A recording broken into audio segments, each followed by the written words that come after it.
Welcome everybody. This is your host Jerry Getka. I'm here this morning on the deck of the U.S. Constellation. I can see the cannons all around, and you can hear the noises all around of the ambulances, the helicopters, and all the people touring the boat.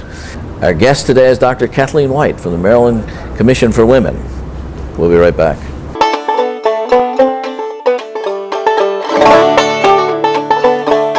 USS Constellation. There's a grand lady in Baltimore who has taken her rightful place as the Inner Harbor's crown jewel in the heart of the Chesapeake Bay.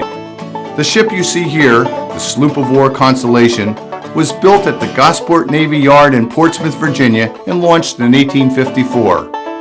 A newspaper account from the day of her launch reported that there were 8 pieces of the original frigate Constellation contained within her timbers in existence. That's enough history for now. Let's see what happens when you come aboard Constellation. When you come on board, cell phones and everything don't work anymore. This turns into the 1860s and you are back in time on the Constellation learning what it was like to be here. People come on board and they get touched by this walking through history that they're able to do, and they're able to see the hammocks and see the officer's wardroom and sit in the captain's cabin and have this whole immersive experience that you're never going to get at most types of museums. So this is a really wonderful experience for them, and they have no idea what they're missing out on, and then they come on board and they keep coming back. We fire the cannon, turn the capstan, and ring the bell daily, and we recommend the free self-guided audio tour, which comes in 2 flavors, one perfect for children, the other for adults. Plus, there's the ever-popular Powder Monkey Tour for kids and hands-on adult tours like A Ship as a Machine and Black Sailors in Navy Blue. Groups can also come aboard and sling their hammocks in our overnight program or host special events. Our crew knows the USS Constellation is an amazing experience, but don't just take our word for it. Here's what recent visitors had to say. It's very kid-friendly, very family-oriented, and the kids will love it, and they'll come out asking questions, which I love. It transports you back. You can almost get the feel that you were actually there, because laying in that hammock, like, oh my goodness. I think it's really interesting because it shows you exactly how they slept and how they ate and how they went through life. Welcome back everybody. This is your host Jerry Getka, top of the morning show. Our guest, Dr. Kathleen White from the Maryland Commission for Women. We've had quite a few of the commissioners on the air at the present time. Tell us, how did you become a commissioner? Why did you become a commissioner? And how long have you been a commissioner? Okay, I became a commissioner actually in 2008. Okay. And I was appointed to that position, and the reason why I became a commissioner is because I've always been interested into civic activities as well as serving the communities, and as an educator I've always been very much interested in seeing how communities can grow and how I can assist. That's very ambitious, it seems to me. Do you feel like you've accomplished any of your goals so far? Did you set goals when you first became a commissioner? Well, actually, when I first became a commissioner in 2008, the goal, of course, first was to see what was going to be some of the issues that women were having within the state of Maryland, and once I was able to identify what those were, we were able to work cohesively together to ensure that there were certain goals that each of us wanted to make sure that women were going to be having information about.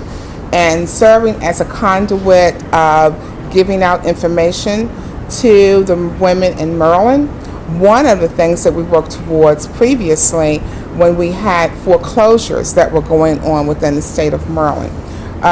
The Maryland Commission for Women, we were able to put together a wonderful symposium in Prince George's County.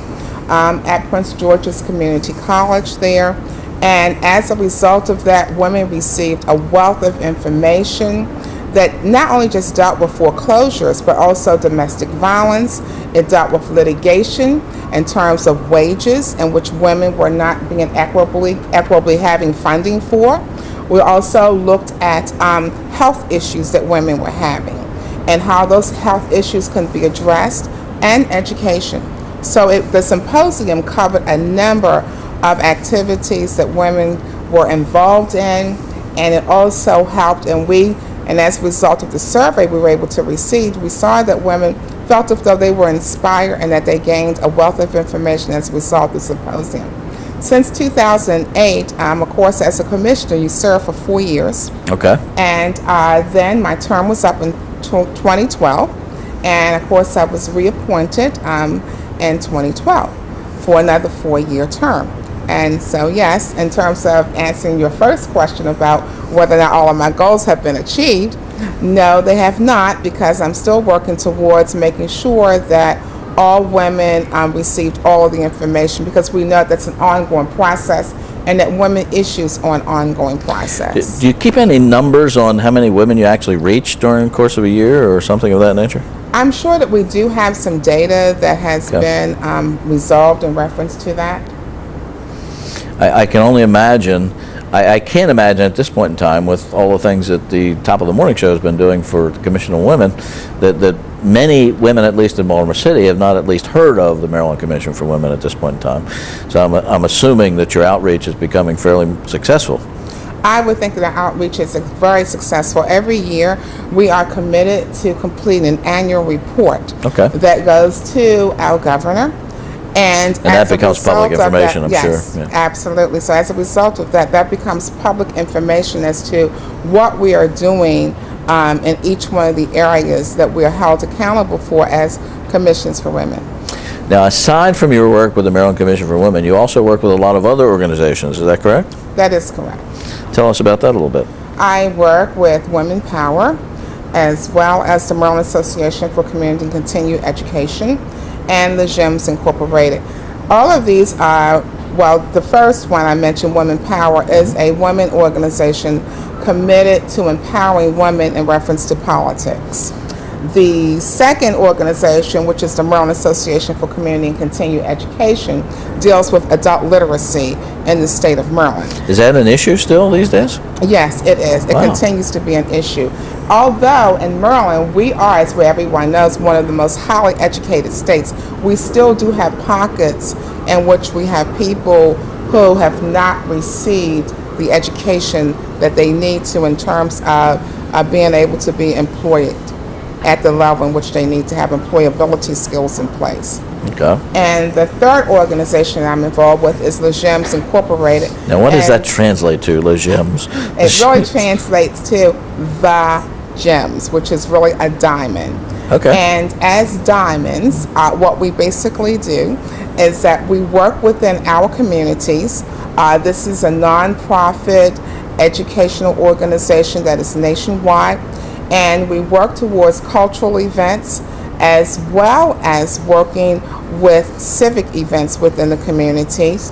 We do scholarships for underprivileged children, and we also make sure that we identify on an annual basis families who may be in need of food and other items to be comfortable within their surroundings. The diamonds. Now, is that something you have to work your way up to? I mean, do you start as a smaller gemstone? No, actually, once you become on board as a gem, you are a diamond, because we know that you have the commitment level there to make a difference within your community. I had never heard of any of these organizations. Now, these are all organizations in Maryland? Yes. Wow. We're going to take a short break. We'll be right back.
they provide to inspire the young girls and women and the young boys to learn to respect and admire and be full partners with the women and girls person.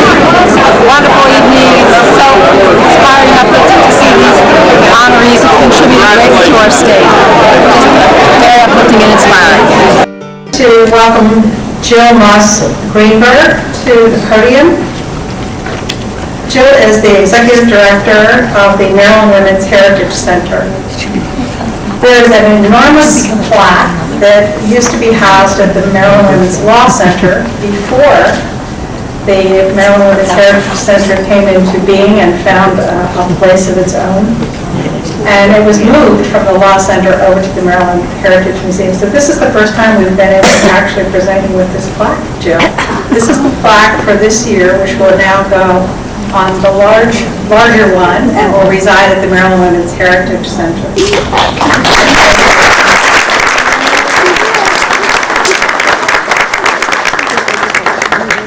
This is exciting for all of you who've supported the Women's Hall of Fame, the Maryland Commission for Women, the women legislators, who just for everyone's information, this is their 40th anniversary, and we had the very first women's caucus of any state legislature in the country. So we have many things to be proud of. Welcome back, everybody. Your host, Jerry Getka, for Top of the Morning. I'm here with Dr. Kathleen White from the Maryland Commission for Women and a number of other organizations as well, including Les Gems, the Diamonds. I can picture you as a diamond, you know. Thank you. Now, you mentioned earlier that you are a product of the Baltimore City school system. That means you grew up around here locally? Absolutely, I did. I grew up actually in South Baltimore. Tell us a little bit about your background, your upbringing. Absolutely. I grew up here in South Baltimore. I am, of course, the baby of 5 children, and all girls. And I graduated from Southern High School. After graduating from Southern High School, I then chose to go into education and went to Coppin State University. It's Coppin State University now, but it was Coppin State College then. And I received my bachelor's degree in special education. Stayed there for another year and received my master's degree in education. So by the age of 22, I was teaching at a community college, as well as teaching within a public school system in Baltimore City. Now that brings you up to adulthood already. I want to know about some of the fun things you did when you were younger. Oh, some of the fun things that I did. Oh my, I like dancing. Okay. I call myself a very avid dancer. And I like doing all types of dance. I like ballroom dancing. So we have a wooden deck here. You could do a little break dancing here, maybe? Oh, I'm not too good at that part. Me either. Not too good with the break dancing piece, but I enjoy dancing. I am also a swimmer. I was a swimmer in high school. You don't swim in the harbor, do you? No, I don't swim in the harbor, but I still do aerobic swimming. I also like writing. I'm a wonderful writer, I like to think. I've just completed Have a you got something children's book. published? Oh. I've just completed a children's book. I'm waiting to get it published, and it's entitled Acorns Are Not for Sale. All right, so you've written a children's book. Are you going to stay with children's novels, or are you going to go into other things? I anticipate I will just start with children's novels, but I would like to venture out into writing some fiction. Okay. Political expose or some kind, or Well, actually, I have spy novel? That could be a possibility. That could be fun. Yes. That could be fun. Now, your background in terms of writing, does this come from your education at Coppin, or? It has come from something I've always enjoyed doing from a very young child. I used to write a lot of poems, and I wrote poetry. I wrote some fiction before. Now, do you, like most artists, write about your life and things that happened to you, so there's something secretive in your life in this new book coming out about? Actually, in this new book coming out, it's not anything secretive, and it's not about my life, but it is about the life of children and some of the experiences that they go through. So observations and things that you've heard along the way. Yeah. What has inspired you to do all of these things that you're involved in? I get my inspiration from my grandmother, who worked for a number of years as a housekeeper, but she had a lot of tenacity and a lot of willpower, And I've always been inspired by her ability to be such a humble person and to be able to know how to work and really work with people. And so I think that she inspired me to do that, along with my mom, who kind of like carried that along. And then I'm also inspired by my dad. It sounds like there's a book already in the story about your grandmother. Yes, yes. I'd like to read that book. That sounds pretty interesting. I'm sorry, I interrupted you. You were talking about your dad. Yes, and my dad was another person who I enjoy a lot of inspiration from. Again, with his strong work ethic, I believe that it's because of his work ethic that I've been able to sustain myself in education for over 30 years. So a combination of all of those inspirational people in my life have been wonderful. And along the way, of course, I've had some other people who I definitely inspire as role models. Now, were your parents and grandparents also from Baltimore, or did they come from somewhere else? I detect almost a hint of an accent of some kind. People often tell me that, but actually I grew up here in the Baltimore area. Right. But my parents were reared from North Carolina. There it is. That's where we hear it from. That's where you hear that That's from. where we hear it from. Have you ever? Do you still have family down there? No, unfortunately not. No, I often wonder about finding family. My grandparents were from Poland, so to try and find family, it's very difficult sometimes. And you were asking me about some other people who inspired me. Yes, And I please. was also inspired by Maya Angelou, who I've read her poetry from very early on and have always been interested into seeing how words connect and how they make people move and feel, and how we can really escape through words and have our minds go into places where we think we would just only dream of being. Wow, that sounds pretty deep. I think you lost me a little bit there. That's the writer piece of me coming out. That's good. That's good. That's a good thing. Because I could actually hear, as you were talking about Maya Angelou, you're finding something in that actually means something seriously to you. Mm-hmm. You also are involved with the Women's Heritage Association, correct? Yes, the Maryland Women's Heritage Center is a wonderful, wonderful place where we have an opportunity to really to display the work that women have done within the state of Maryland. And because of us having the Heritage Center with the Maryland... They're whistling here on the USS Constellation and telling us something true. With the Maryland Heritage Center, we're able to see the wonderful contributions that have been made by women in Maryland. I especially love all the work of the Maryland Women's Heritage Center and especially the work of Jill Moss Greenberg. Hold on 1 second and get ready for the big bang. Now, as a warship, we have some pretty important things that make us a warship. Anybody have any idea what they might be? The guns, exactly. So, we are a 22-gun sloop of war. Now, what the word sloop of war means that all of our broadside guns are on the gun deck below us. And the 22 part means obviously we have 22 guns. So of those 22 guns, 4 of those, which would be on the gun deck, basically in the 4 corners of the ship, would be our 32-pound long guns. Those guns are smooth bore, they're not rifled, and basically we use them to shoot the rigging and things. About 2/3 of a mile in the range for those. In addition to those, we would have 16 8-inch chambered shell guns. The 8-inch chambered shell gun uses 14 men plus a ship's boy. Ship's boys are young men between the ages of 11 and 17 that would be basically serving on the ship. Your parents would volunteer you for the Navy. The Navy's going to feed, clothe, and educate your children for 1 voyage or up to 3 years. Usually 3 years happens before the end of one voyage. And then once you guys turn of age, you're going to have something you know how to do, so you can go to sea and be a sailor and have a job, have a career. So 14 men and a boy for each one of those 8-inch chambered shell guns. The 8-inch chambered shell gun uses a 9-pound black powder charge, fires a 52-pound exploding shell, 8 inches in diameter, about the size, a little bit smaller than a bowling. We don't have any hazards, and then we'll begin firing. Again, I'll give the command ready like this. When we're ready to fire, you can cover up if you'd like. Attention below in the captain's cabin. If you're in the captain's cabin, get out.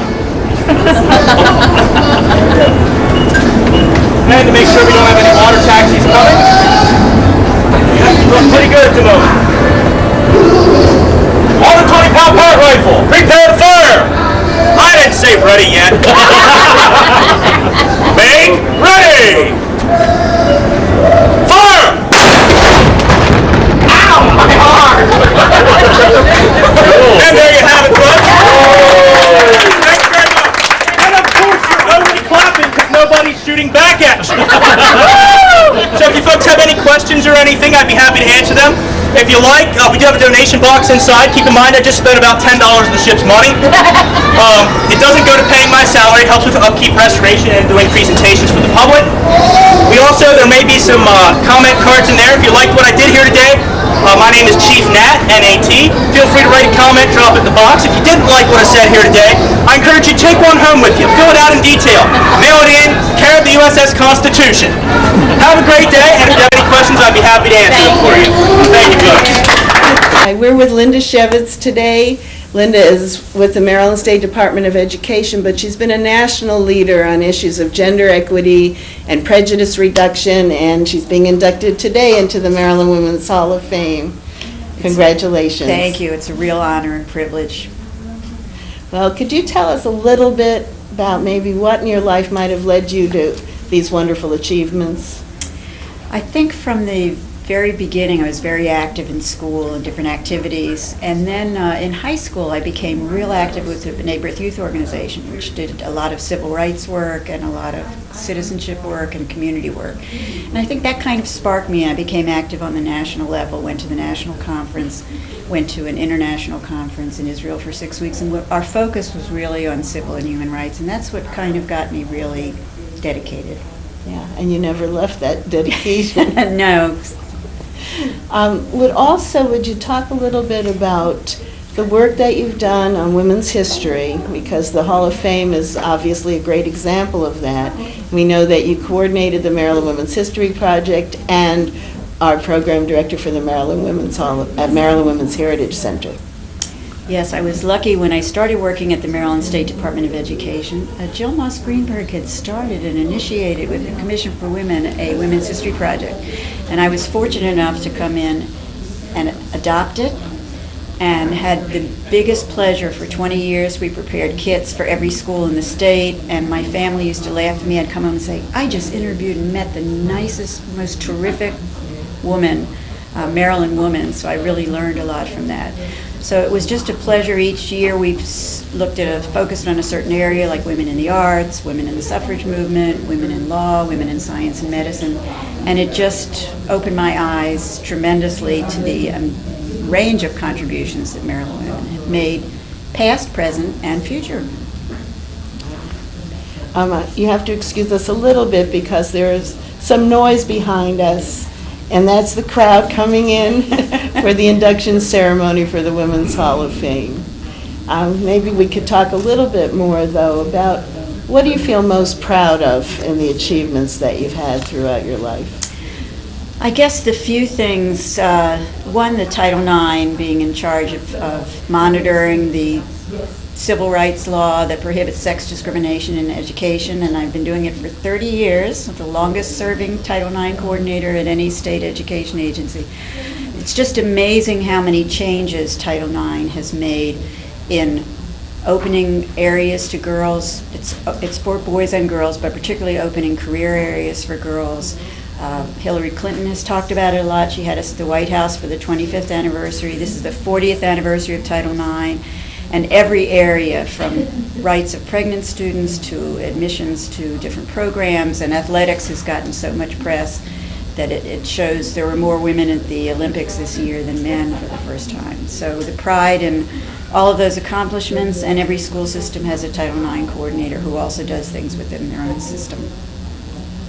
If you had some personal words that you'd like to leave for the young people coming up, now I know you have a grandson, but I know that you have words for him as well as for the young girls coming up. Yes. Would there be any words that you would like to share and leave as a legacy?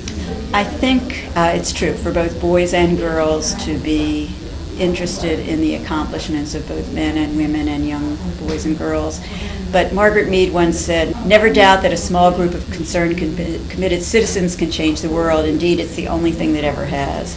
And I think that if people find what it is that is important to them, to their families, their communities, and to society at large, and to know that we can all do it in any way that we can, and that's the legacy we want to leave. One of the jewels in your crown is the Maryland Women's Heritage Center, which was a national first. We were fortunate enough to still be working together on so many things, and Jill and I kind of got it started. She was the original founder, but it has been just a tremendous achievement. We've had so many people come by. Only 15 states have Halls of Fame, and the Hall of Fame is now in the Heritage Center. But I think the other thing is the unsung heroines, that we not only look at Hall of Fame inductees, but we look at all the contributions that women have made from diverse backgrounds in so many areas. And it is just, it's a love and a joy for not only us, but everyone that comes through visiting Maryland seems to really appreciate what the Heritage Center has done. For all of us, and express special appreciation to you from everyone who works at the Women's Heritage Center and at the State Department of Education, because you've made a tremendous difference, and I know you will continue to do that. Well, we've talked quite a bit about the Maryland Commission for Women, the educational aspect of it. We've learned a little bit of who you are as a person, an accomplished writer, a educator, and many other things. I'm afraid we're going to have to say goodbye now, because our audience is getting ready to say time to go on. So we're going to say goodbye to everybody. Goodbye, Thanks for being our guest today. And everybody, Maryland Commission for Women. Thank you. Something you should know about. Bye-bye. Bye-bye.